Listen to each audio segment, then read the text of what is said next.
All right, so when we talk about black liberation theology, we have to talk about Dr. James Hal Cone, Dr. James H. Cone, known as the father of black liberation theology.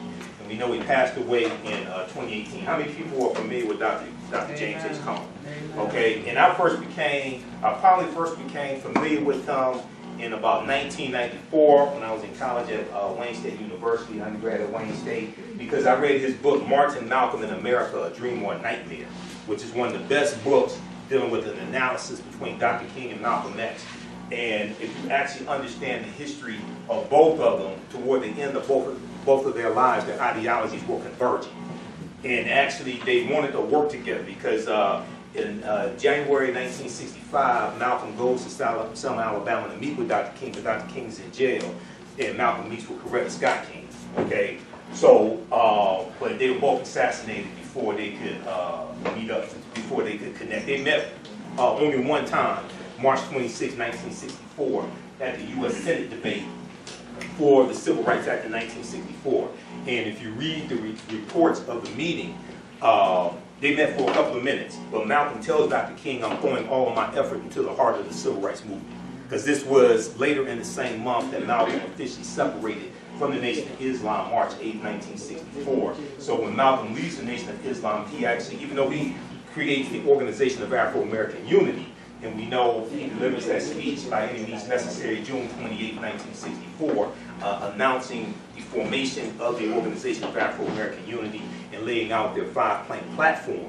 But Malcolm also joins the Civil Rights Movement after he leaves the Nation of Islam. And one of the themes of the Ballad of the Bullet, and he delivered a version of the Ballad of the Bullet at King Solomon Baptist Church here in Detroit, April 12, 1964. One of the themes of the Ballad of the Bullet was interjecting black nationalism into the Civil Rights Movement and radicalizing the Civil Rights Movement.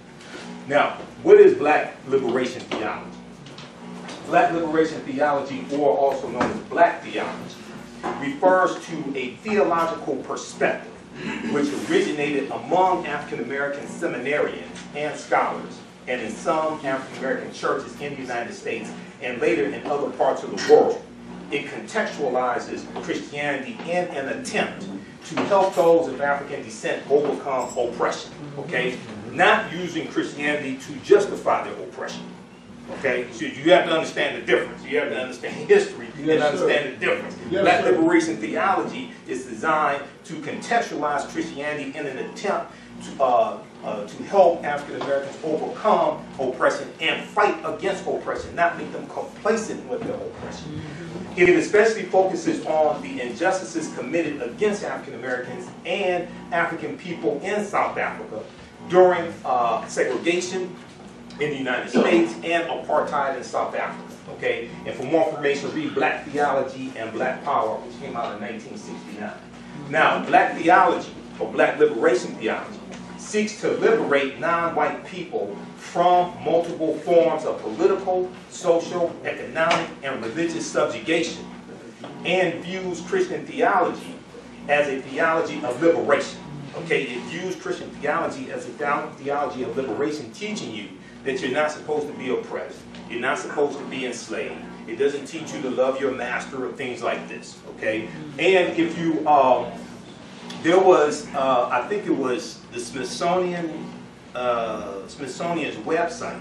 There was an article that came out maybe about 5 years ago that talked about a version of the Bible that was created, which was a slave Bible. Go research this. It was a slave Bible, and it had selected passages in this that was used to teach enslaved Africans and teach them that they were supposed to be enslaved. Okay. Okay. Now, a rational study.